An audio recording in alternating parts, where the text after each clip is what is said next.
Hello, everybody. It is great to be here again today. And my name is Gary Fowler, and I am the CEO, president, and co founder of GSD Get You Done Venture Studios. We're a premier AI and quantum venture studio located in Silicon Valley. I'm happy to be here today. Great to have our good friend Hasmik and the entire VCTV team supporting us. I have a great guest today from LabEight Africa, Jason Salvagni. Jason is an entrepreneur, an investor, but he's got a very interesting background. So if we go back in time as a researcher at Virginia Tech in the biology department, and he worked at the National Aquarium in Baltimore as a horticultural researcher and herpetologist. Interesting background. And today he focused on LabEight in Africa. As we all know, there's incredible opportunities in Africa. 1.3 billion people, one of the fastest growing economies in the world, and at the same time, with a population increase and opportunities galore. So, hey, Jason, I have a question for you. How in the world did you get to be a herpetologist? How did you, were you a snake? You're into snakes, or what happened? How did that work?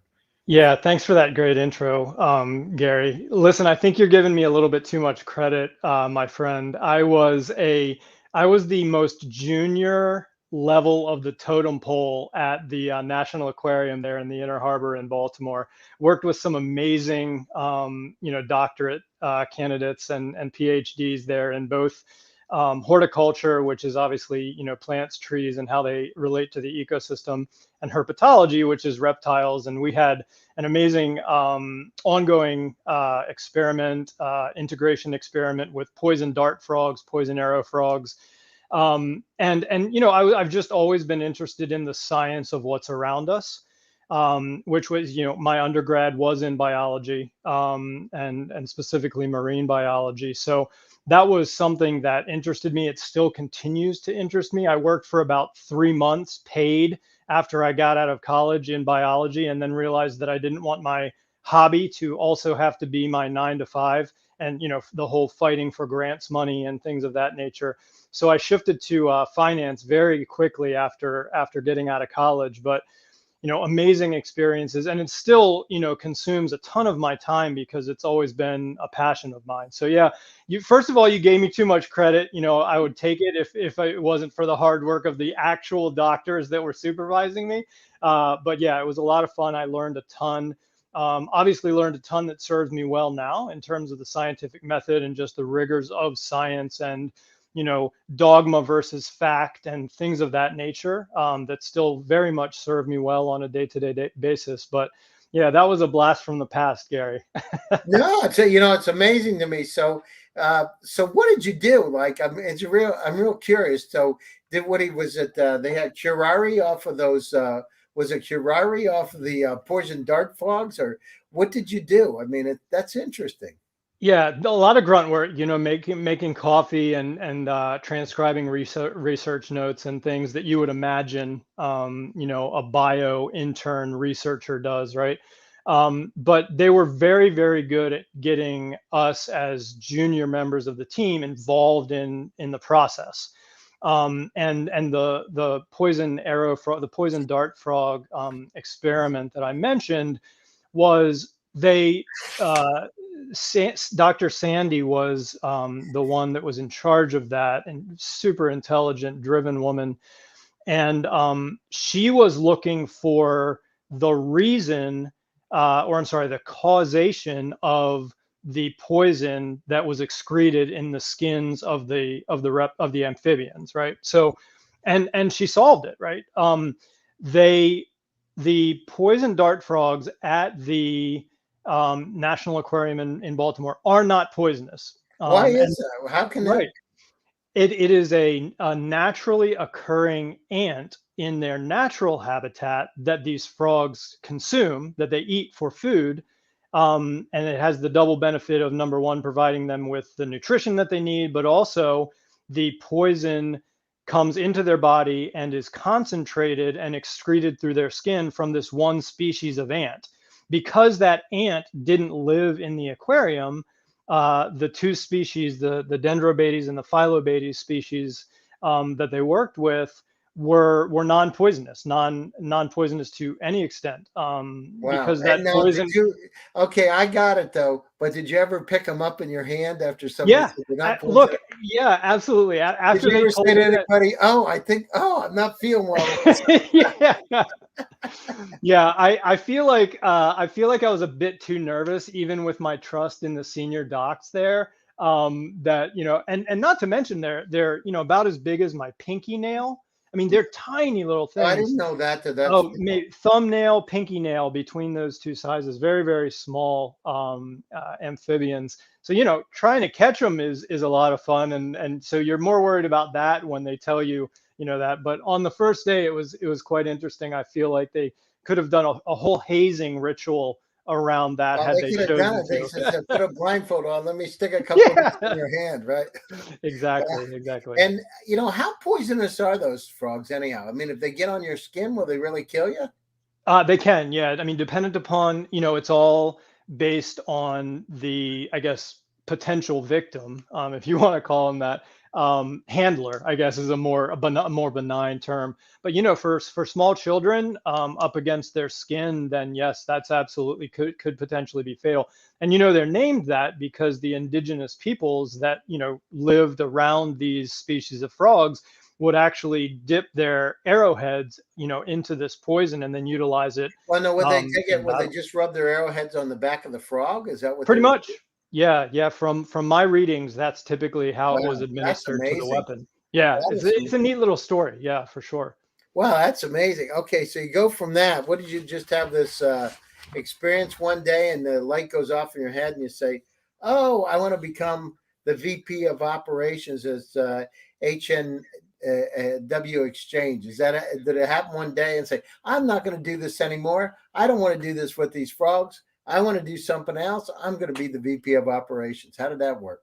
Yeah. So interestingly, I was taking a course at NYU, starting. I was starting my MBA, because biotech company that I was working for, actually, we were on the 71st floor of the Empire State Building, which is pretty much, for in hindsight, it's the only reason I took the job. I feel like was the view. But I started with this finance course at NYU, and my professor saw how interested I was in it. I was commuting from Connecticut on the Metro North at the time, and I was just, voraciously reading everything I could on finance, investing, everything else. And he said, how would you? I see that you're interested in this. You have a knack for it. Can I set you up with an interview? You have the potential to make in a month what you're making in a year now. And I don't know any 22-year-old that would not take that interview. So I did, and I got into kind of very quickly thrown into the deep end of finance in New York, working on Wall Street. So that Wow. led me, and then that led me to an interest in venture capital. So years later, here we are with LabEight Africa. So. Yeah, okay, so but you went through that. You went to CoLab Jacks, and you went through a number of different companies. Brilliance Labs, director of operation. Okay, so how did it go? So you started getting into startups. What made you start to get into the whole venture builder startup group? Great question, Gary. And again, looking back, it seems very organic. Um, I was running a software company with two amazing technical co-founders at the time, Greenview Data, and we were a email and network security company. Homegrown, started in Ann Arbor when I was out there. With the University of Michigan alum as our CEO and lead programmer, solving a problem that everybody was seeing every morning when they woke up at the time. Spam email. Out of 120 emails you received per day, probably 110 of them were spam at that point. That was the Nigerian princes and the just all of those. Oh, I remember those. All right, so this was So around that I just time. want to let your benefactor, one of your great uncle, great Yeah, great uncle yeah. has passed away, and there's a $15 million in this bank. Yeah, however they're related to you or unrelated, you were getting, everybody was a billionaire every morning when they woke up and opened up their inbox, right? So I remember a friend of mine one time told them, listen, I'm not going to be able to do it, but my friends who's ultra high net worth, at the time I was just, a poor country boy. He said he might want to do it. So why don't you give him a call? And he gives him my phone number. I thought it was my friend. So I got a call and said, well, we'd like to do this. And at the very end, if you wire $10,000 on, that'll open up everything up and we can get started in this journey for your $15 million, I believe at the time. And I'm like, well, listen, I'm not sure you are who you are. If you wire me the $10,000, then I'll make sure that this is real. But let's make sure that's a 50-50 deal and I'll just wire it back. Yeah, I'm pretty sure that they stopped taking your calls after that. Yeah, absolutely. Yeah. It was interesting though. Those were the days. It's different now. Nigeria is a burgeoning place with incredible opportunities, right? It really is. It really is. So, starting that software endeavor, got me, and then we began, as we grew, kind of through our pivots, we realized at the time software as a service was a brand new thing. So not only were we selling a company when we were talking to potential customers and channel partners, strategic partners, we're selling a category, right? And everybody in your audience knows how hard that is. Potentially very, very lucrative, right? But also extremely hard, right? There's always that risk reward balance. But we were raising funds for Greenview at the time, and I hooked in with a couple of investors and realized that was something that I wanted to do long term.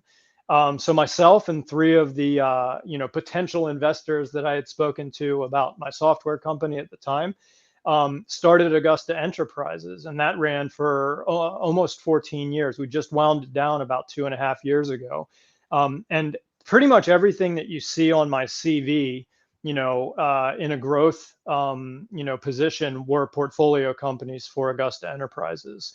We had some amazing, partnerships there. We had some amazing, co-investors. We had great partners. Obviously, I worked with them for, a decade and a half. So obviously, I think the world of them. And also had, close. I believe at last count we had 11 exits. So it was very lucrative. Wow, congratulations! For everyone That's involved. great. Thanks, Gary. Yeah, like I said, it was definitely, it started as a labor of love. We had access to some fantastic Midwest investors at a time where those guys were really kind of the redheaded stepchild, right? Anything in flyover country, no one believed that there were investors there, and everyone that really thought about it that was in the industry knew that was just a fallacy, a huge fallacy, right? Because amazing investors that can add not only financial capital but growth capital and the resources to help you. Well, trying to find them, Jason. It's not like Silicon Valley. It's a lot harder from my perspective. It's not like they're on Sand Hill Road. They're scattered all over the place. And the key is, how do you get to them? How do you get that warm connection? It's not that they don't exist, but they're probably a bit more conservative too, from my experience.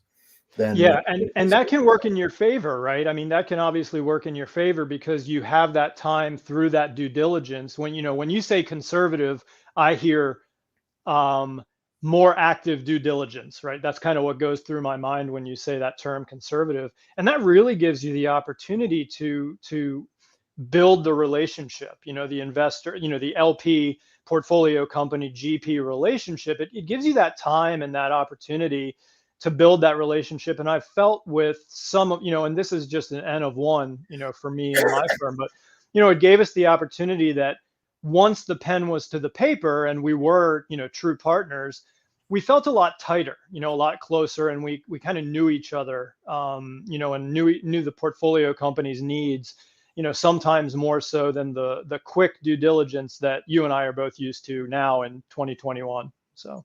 Yeah, no, it's changed a lot. So, okay, so you get out through that. How do you get to where you are today? And there's one thing in there. It says Montgomery Camp and Conference Center. What is that thing all about? Because it's like, okay, you got all this stuff, you're working up to it. I see the biotech, got that.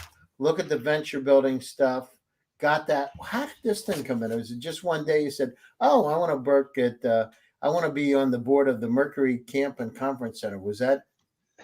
What is that anyhow? Yeah, I mean that's kind of how it happened. Was I was just kind of dropped into the fire with that. So Montgomery Camp and Conference Center is kind of just what the name implies, right? Or states very explicitly, I should say.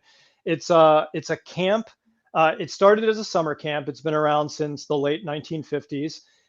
It's 167 acres, 3 lakes, and just beautiful wooded 167-acre property out near Gainesville, University of Florida. If people don't know Gainesville, they know University of Florida. So it's out in that neck of the woods, quite literally in this case.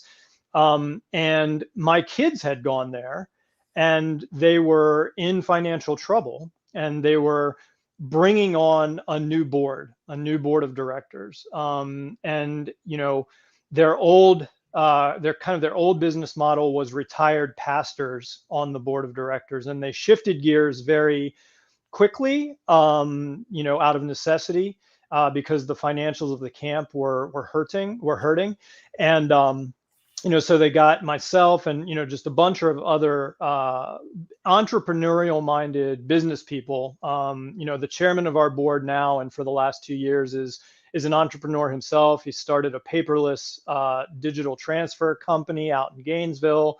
He just sold that, had an exit.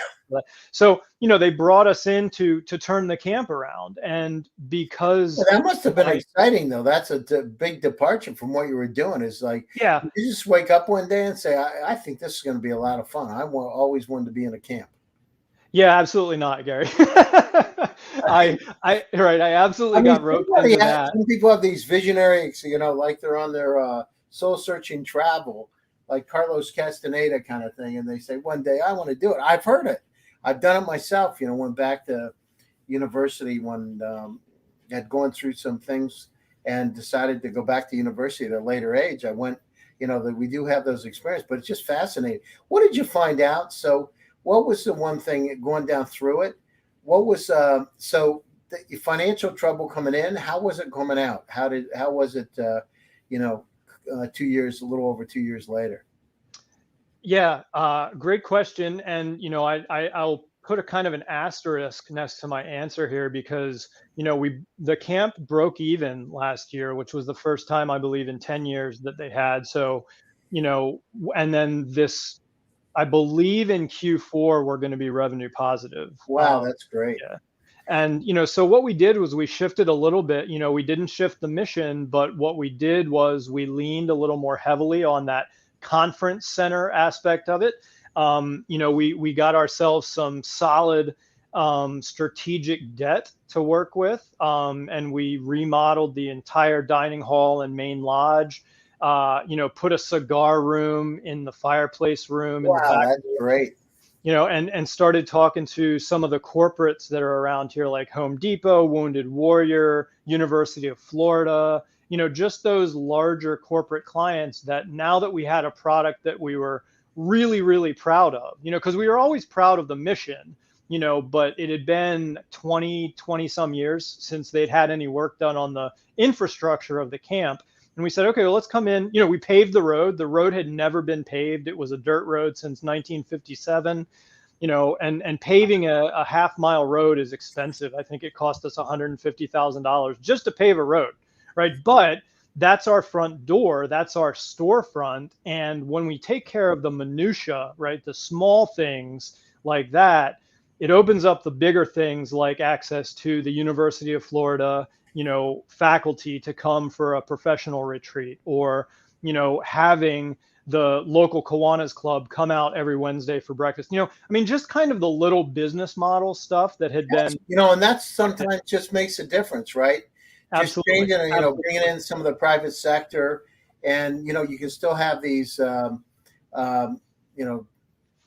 things that do right and help youth or whatever. But at the same time, if you can bring some revenue in, it changes the model completely. People don't sometimes understand that, they're diamonds in the rough. Some of these camps are unbelievable, actually. I mean, just the geography alone is amazing. Geography. Right? We used to have, I know one camp that we had in Pennsylvania, people would do offsites, and there was a cabin that top executives from one of the Fortune 500 companies had at one point in time where they would do retreats. So it was ended up the university purchased it. We have the most incredible. I mean, this was one of the most beautiful camps I've ever seen in my life, and turned into a nice revenue generating opportunity because they would bring corporate clients in and they would have events there, and so it really sustained it the rest of the year. So we could get it at a discount price as part of the university, as part of the student, but at the same time incredible. So now you're right. Okay, so how in the world? So you've been working for 1 year and 6 months with LabEight Africa. How did you get involved in Africa? Did you wake up one day and say, "Oh, I want to go down to Nigeria, Kenya, Ghana, and I think there's a great opportunity"? Or what? What made you get involved? And tell us a little bit about LabEight. Sure, absolutely. Yeah, I mean, I to be honest, we mentioned at the front of the show that I was and still am kind of a biology nerd. Well, along with biology, I feel like hand in hand goes geography, right? So I've always been, I was the kid in like first grade that could name all the countries in the Middle East or Europe or Africa on a map, right? But it's always just been easy for me because of my interest in it. My dad went over to Nairobi for a long business trip years and years ago. I was probably freshman in high school. I don't remember exactly when, but just came back with these amazing stories and just about the people, right? It wasn't he never talked about his work. He was with the Department of the Army for 100 years. Never talked about his work, but always told us about the people that he met, the places that he went. Kind of like you said, offsites earlier. I feel like when you're on a business trip, that's what you're seeking out. Is how do I actually get to know the area and not just a conference room at a hotel. And it really piqued my interest in Africa, and then of course I was introduced to hundreds if not thousands of amazing Africans throughout college and my career. I mean, living in Manhattan, you meet people from all over the world, and I just kind of keyed into that geography then as well. And I went myself to Nairobi soon thereafter. And we had the opportunity, and you and I know how networks work. Everybody that's listening to this show knows how your networks work. You're not really sure how you get introduced to people, but they're a friend of a friend, or they're a co-investor, or an employee at a past company. You know how random sometimes your network functions are. But it was kind of a serendipitous because the four founding partners were all looking for kind of the next chapter in their life at the same time. And again, one of my founding partners, Ahmad Al-Hadiq, who is originally from Lebanon, spent time in Jordan, the UAE, and now resides in Toronto. He called me up and he said, "Hey, I heard from someone that you're looking for something, looking for, what to do next type of a thing. And I have two partners that I've already identified. One is a founder, an entrepreneur, and a medical doctor who lives in Lagos in Nigeria. And one is a founder and is now a private equity executive living in London. So let's hop on a call and see what comes out of it." And probably a week later, we had LabEight Africa. Oh, that's fantastic. It happens Yeah. like that sometimes, doesn't it? It really does. And man, looking back for the last 2 years that has flown by, obviously that starts to happen, when you get, to the point in your career that I am now. It really feels like 2 weeks ago that we all met and, kind of built the framework, the wireframe for LabEight Africa. But just looking what we've accomplished in those 2 years is absolutely amazing. And I give all the credit in the world to, Joy and Emmanuel and Ahmad, who are my, three founding partners. I sometimes feel like I'm riding their coattails because they're just such amazing people and, amazing at their jobs, amazing outside of their jobs. So I just got really lucky. Well, building a good team. So where do you focus? So tell us a little bit. What does LabEight do? And what kind of industries are you focused on there? Yeah, great question, Gary. So at LabEight, it's really simple. I mean, it can be summed up in one sentence. I mean, we help African founders build technology companies in Africa. and that's the, that's the 3-second elevator pitch right there. There's always been, and throughout our study, my study, and the founding partners, the other founding partners studies, there's always been people that are willing to quote unquote help Africa, Yeah. right? But it typically comes in the form of aid, or kind of a one-time. It's a one-time deal, right? And you and I both know that the only way to build an ecosystem or lift up an existing ecosystem is through representation, access, and resources. And if you don't have that buy-in from, the amazing individuals that are already doing what you say you're going to be doing in the next couple of years, Yeah. then you're absolutely at a dead end, right? Which is why we're so blessed to have, two of our founding partners are in Africa. Dr. Owobu Emmanuel is over there right now, doing what he does on a day-to-day basis in Lagos, and seeing all the problems firsthand, seeing the technologies that's being leveraged against these problems firsthand, utilizing the transportation system and the agricultural supply chain and all these things, and we all try to get over there as much as possible to immerse ourselves in that, because if you're not in it, then you're never going to be in it. Well, yeah, you got to be there to make it really Yeah, feel real, right? You got to feel it. Now, that's without a doubt. incredible. So, so what's LabEight doing? Let's talk about LabEight. What are you doing? Sure. So there's kind of two different verticals to LabEight. Number one is our, oftentimes in the United States they call it a venture studio or an accelerator. So we call it our launch pad. It's a 3-month program with our portfolio companies, and it's soup to nuts, right? It's beginning to end. Everything from how does your pitch sound? What does your deck look like? What does your business model look like? What's your TAM? What's your go-to-market strategy? Do you have product market fit? All the stuff that you can, read, in Entrepreneur Magazine or Forbes or whatever, right? But it's hands-on, right? I mean, this Right. is an hours a day accelerator. Our founders are, number one, going through the rigor of our 3-month accelerator with us, but they're also trying to build their business at the same time, right? So, I mean, just all the kudos in the world to our founders, because they're absolutely amazing, pulling double duty for that 3 months. What kind of founders, Jason? What kind of founders do you have? What are the backgrounds of them? So for my audience, what do you have? Who do you have? Not their exact name, but what's the profile of them? Are they engineers like yourself? Are they liberal arts? Are they, what kind of people are they? It's a completely across the board. It's almost a cross section of society when you look at them, but they all have, they all have the same goal, and they have some of the skill set to get them there. Some to all of the skill set to get them there to launch and grow a successful company. So I think kind of telling you a little bit about what we look for as LabEight Africa will tell you a little bit about them. So we initially identified that we wanted to be very tightly aligned, parallel with the Sustainable Development Goals, right? Because the United Nations had already done the work of, figuring out what, the low to middle income countries, needed to do to, boost their productivity and get to where they wanted to be. And 4 of the top 5 of the first 5 sustainable goals are, mitigation of hunger, access to healthcare, education, and gender equality. Those are 4 of the 5. But Jason, are we really doing it though? I mean, like from your standpoint, I had this conversation. I was in Washington last night myself, right?